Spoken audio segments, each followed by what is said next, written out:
Assalamualaikum warahmatullahi wabarakatuh. Saya Clarina Julatuti Pratiwi dari Sistem Informasi Reguler A 2018. Di sini saya akan menjelaskan mengenai Cost Benefit Analysis atau perhitungan analisis biaya dan manfaat. Baiklah, langsung saja. Di sini terdapat rincian biaya dan manfaat. Pada rincian biaya pada tahun ke-0 terdapat pengembangan hardware, pengembangan software, dan pengembangan brandware. Sehingga total biaya pada tahun ke-0 ialah 31.160.000. Pada pemeliharaan pada tahun pertama, yaitu 2.250.000, sama seperti pada tahun kedua dan tahun ketiga. Rincian manfaat, terdapat dua bagian. Yang pertama, manfaat wujud dan manfaat terwujud. Pada rincian manfaat wujud, terdapat pengurangan biaya operasional, peningkatan efisiensi, peningkatan penjualan, dan pengurangan biaya. Sehingga total manfaat wujud pada tahun pertama ialah 5.500.000, pada tahun kedua 8.500.000, tahun ketiga 10.800.000. Berikutnya, manfaat terwujud, terdapat peningkatan kepuasan kerja pegawai, peningkatan pengambilan keputusan, peningkatan pelayanan pada pelanggan, peningkatan nama baik kepada pelanggan. Sehingga total manfaat terwujud pada tahun pertama ialah 6.750.000, pada tahun kedua 8.200.000, dan tahun ketiga 10.100.000.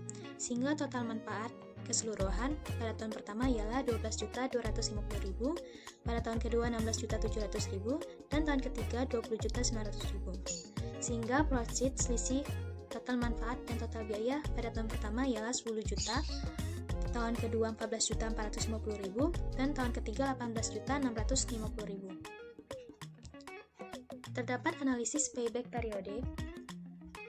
Perhitungan analisis payback periode ialah total biaya pengadaan sistem tahun ke-0 dikurang dengan profit tahun pertama, sehingga mendapatkan sisa biaya sistem tahun pertama, dikurang dengan profit tahun kedua, mendapatkan sisa biaya sistem tahun kedua, sehingga sisanya ialah sisa biaya sistem tahun kedua dibagi sisa biaya sistem tahun pertama, dikali hitungan setahun sehingga mendapatkan 0,38 tahun, sehingga payback periode sudah dapat dicapai pada tahun kedua. Adapun secara detail ialah 2,38 tahun.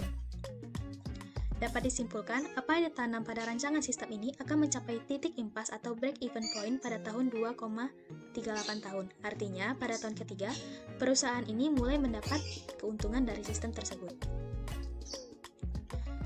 Yang kedua, analisis Return on Investment atau ROI.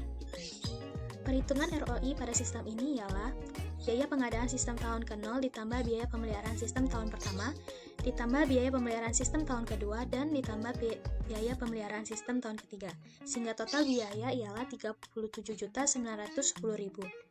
Total keuntungan untuk sistem ini ialah total manfaat tahun pertama ditambah total manfaat tahun kedua ditambah total manfaat tahun ketiga. Sehingga total manfaat sistem ini ialah 49.850.000. Rumus ROI ialah total manfaat dikurang total biaya dikali 100% dibagi total biaya. Sehingga ROI untuk sistem ini ialah 31,50%. Artinya, sistem ini akan memberi keuntungan pada tahun ketiga sebesar 31,50% dari biaya pengembangan, sehingga sistem ini layak digunakan bagi perusahaan ini. Yang ketiga, ada analisis Net Present Value atau NPV. Perhitungan analisis NPV ialah minus nilai proyek ditambah profit tahun pertama dibagi 1 ditambah suku bunga pangkat tahun pertama ditambah profit tahun kedua dibagi 1 ditambah persentase suku bunga pangkat tahun kedua sampai profit tahun ke-N dibagi 1 ditambah suku bunga pangkat tahun ke-N. Apabila diaplikasikan pada penerapan sistem yang baru ini, maka perhitungan nilai dengan tingkat bunga diskonto 10% per tahun, maka NPV dari sistem ini ialah Rp3.855.078,8. Dari hasil perhitungan di atas dapat disimpulkan jumlah keuntungan diterima sekarang oleh perusahaan pada tahun ketiga apabila sistem ini diterapkan ialah Rp3.885.078,88 atau NPV lebih besar dari 0, maka proyek tersebut layak dilaksanakan.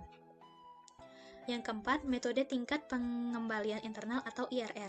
Metode ini mencari tingkat bunga yang menjadikan jumlah sekarang dari tiap-tiap proyek yang didiskonto dengan tingkat bunga tersebut sama besarnya dengan nilai sekarang dari nilai proyek.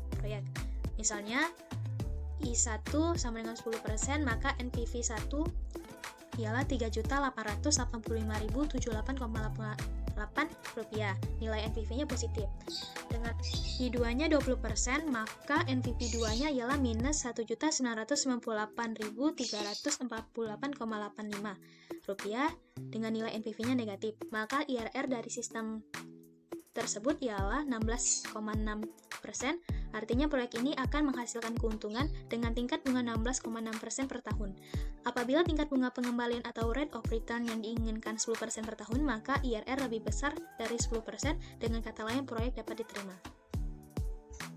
Sekian penjelasan dari saya mengenai cost benefit analysis. Apabila terdapat kekurangan, saya mohon maaf. Terima kasih atas perhatiannya. Saya akhiri dengan wabillahi taufiq wal hidayah. Wassalamualaikum warahmatullahi wabarakatuh.